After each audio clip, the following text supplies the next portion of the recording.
Hello guys, and welcome back to my channel. In today's video I'm going to be doing another unsolved mysteries video. It has been a hot minute since I have done one of these, and before we get into it I just want to mention that these are not called Mystery Mondays anymore. These are not going up on a certain day, a certain time. They're just going up when they go up, when I've got one. Once I finish researching, that's when I'm going to upload it. I'm not going to put like a time or a day on it. It's just when it happens, it happens. So now that that is out of the way, let's just go ahead and get into today's case. So today we're going to be talking about the Tan family murders, and honestly this is one of the most frustrating cases that I have ever looked into in my life. It just makes me want to rip my hair out because it's like, I know that you should be in jail but no one's doing anything about it, and it's also like, why did you do it? So let's just get into it. On January the 6th in 1979, all 4 children from the Tan family were brutally murdered in their apartment. Their father, Tan Quen Chai, who was 38, and their mother, Lee Mei Young, who was 30, lived in a 1-bedroom housing and development apartment, which was on the 4th floor of the 58th block of, I don't think I'm going to pronounce this right, Geylang Bahru in Singapore. They lived there with their 4 children, and although it was small, they managed to make it work as best they could, and they tried to provide as best they could for their children because they were so attached to them. It's like their whole lives just revolved around their children. They were obsessed with them.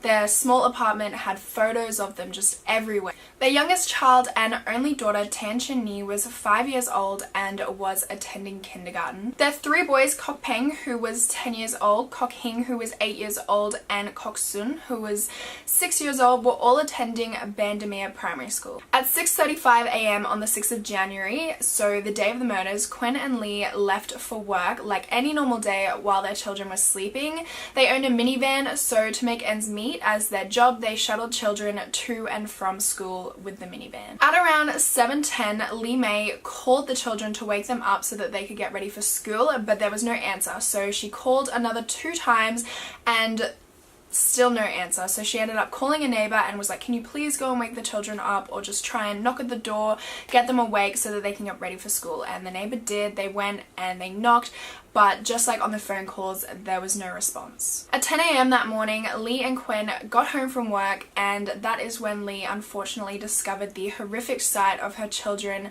who had been murdered in their bathroom of their apartment. The bodies of the children were all fully clothed with pants and shirts on, and they were piled on top of each other.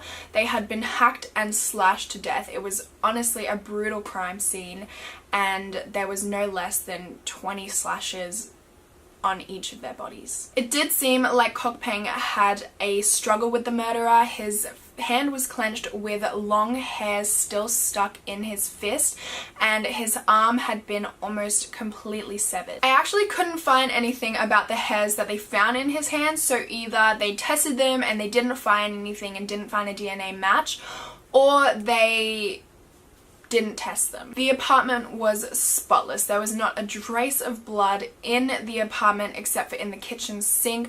Nothing had been unturned. There was no signs of forced entry either. So it's almost as if nothing ever happened, but then you go into the bathroom and there's this horrible scene of 4 murdered children. So because there was no signs of forced entry, police were convinced that this was someone close to the family, because how else would they get in? They also believed that it was a premeditated murder because it was immaculately cleaned, not a drop of blood except for that was in the kitchen, which, considering how brutally they had been murdered, slashed, is pretty insane. So obviously it had to be someone who knew them very well or was close to the family, and it took the time either to clean up or they knew exactly what they were doing. And I don't want to bring light to this situation at all because it is disgusting, but I kind of think of it as like a Dexter situation that could have happened almost. Like they knew what they were doing, they knew how not to make mess, or they knew exactly how to clean it up. They had thought this out. There's no way they just went in there and then somehow magically made the entire place spotless. No way. They obviously knew what they were doing.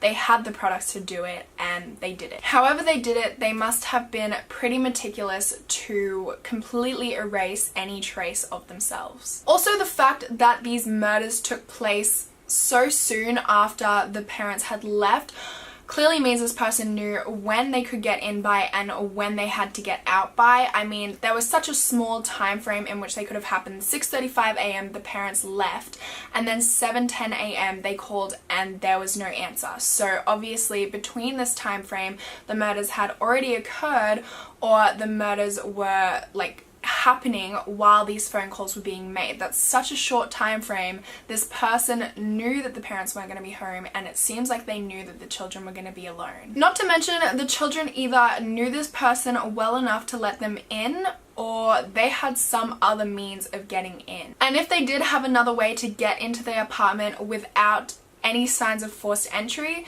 it just further proves that this was premeditated. Lee May actually lost her keys to the apartment around the time of the murders, so either she lost them and this person found them somehow, or she lost them on purpose. I don't know how else to put it, but she didn't actually lose them. This person managed to get them from her. And the murder weapons were reportedly taken from the kitchen of the apartment, which, I mean, if you're going to premeditate a murder, why would you not bring your own weapons? But a knife and a chopper were missing and they have never been recovered. When it came to the investigations, the Criminal Investigations Department, or the CDI, took over this case and investigated. Lee May's brother actually mentioned to the media that this murder could be in relation to an illegal tontine scheme that Lee and Quinn might have been engaged in. And a tontine scheme is basically just like a scheme where a bunch of individuals put in a bunch of money, or like monetary assets, into this pool, and they kind of get like shares from it over a period of time, but whoever dies last that is in this group of individuals gets to keep everything that was put into it. But this didn't end up leading investigators anywhere. There wasn't any leads on this. It was just kind of, he said it was out there, but there was no evidence to prove it. There was no anything really after that. And not to mention, it wouldn't really make sense, because why would you kill the children? It just doesn't make any sense. They're not in the tontine scheme. They probably didn't even know that their parents were doing it, if their parents were doing it. It just doesn't make any sense at all to kill the children. The Tans also told the media that they had no idea who would do this. They had no enemies, and they can't think of anyone that they could have upset or offended, especially to the point of having their children murdered. 2 weeks later, there were no new leads into this case, and the Tans received a letter. This was a Chinese New Year letter written in Mandarin, and it was signed off by the murderer. Now, this letter said two things that would indicate that this is someone that the Tans know very well, as already suspected. So firstly, it referred to both of them by their nicknames, and the second thing it said was that now you can have no more offspring, because Lee actually had a fertility operation, or a sterilization surgery, following the birth of their daughter. And honestly, this isn't something that you go around just telling everyone.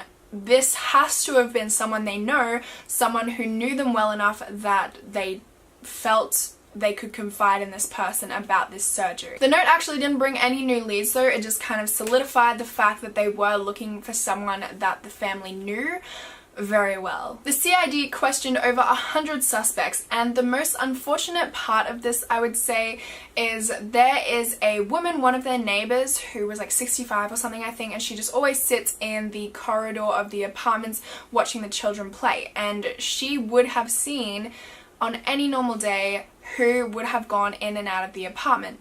But on that specific day, she was not there. She was inside her own apartment washing her hair. So the one day she's not there, this happens. There were a few suspects that were big enough to make headlines in Singapore, but none of them resulted in anything. A few of them were hoaxes. There was one guy who told the CID that there was a bloodied couple seen leaving the apartment building, but as I said, this turned out to be a hoax. There was one good lead though from a taxi driver. He was from Taopeo, I believe it's pronounced, and he told the CID that he picked up a man in his 20s with a lurch who was really sketchy looking. The whole left side of him had like blood droplets all over it, and he had a knife, which he noticed because when he got out of the car, the knife banged against the door. He picked up the man at about 8 a.m. on Block 96 on Kaling Baru Road. I can't pronounce anything, and he dropped him off at Lavender Street. And the place that he picked him up from, I should mention, was right near the murder scene. The authorities obviously told the parents, and they seemed to know immediately who this guy was, and they referred to him by uncle. Quen said that this man was their neighbor and he saw them pretty much every single day because he would come in to use their phone. They ended up putting this guy uncle in a lineup, and the taxi driver picked him out straight away.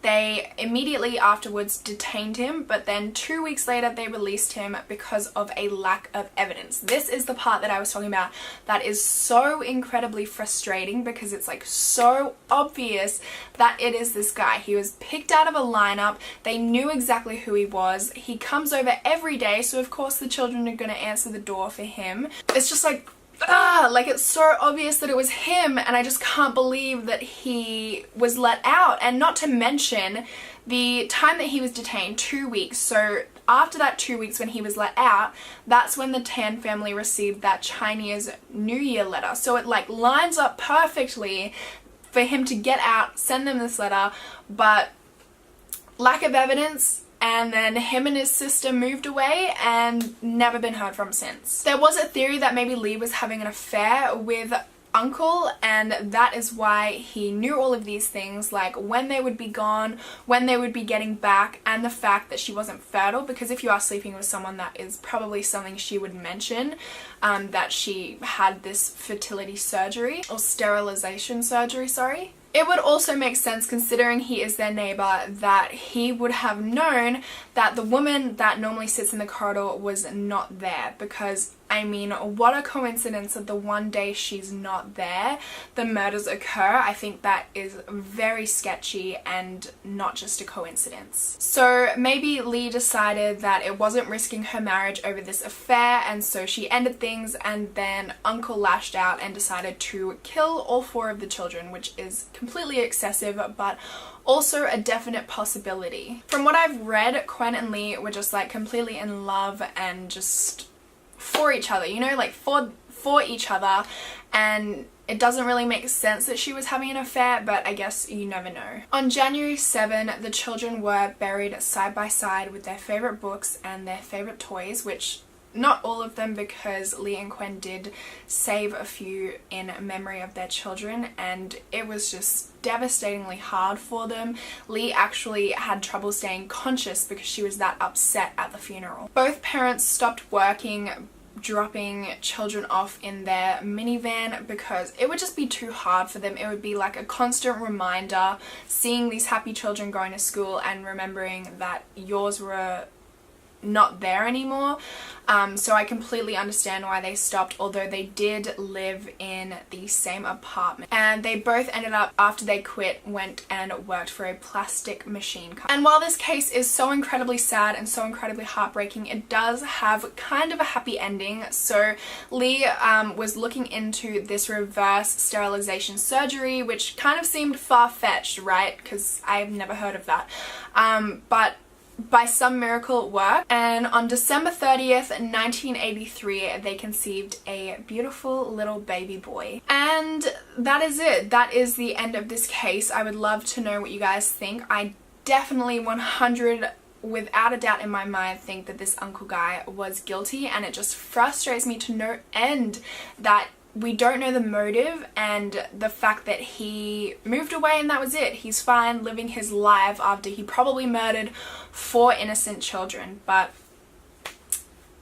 that's the shitty thing about these stories. So I really hope you guys enjoyed. If you did, please make sure to give this video a thumbs up if you do want to see more Unsolved Mysteries videos, and subscribe to my channel so you do get notified when I upload them, and hopefully I'll see you in my next video. Bye!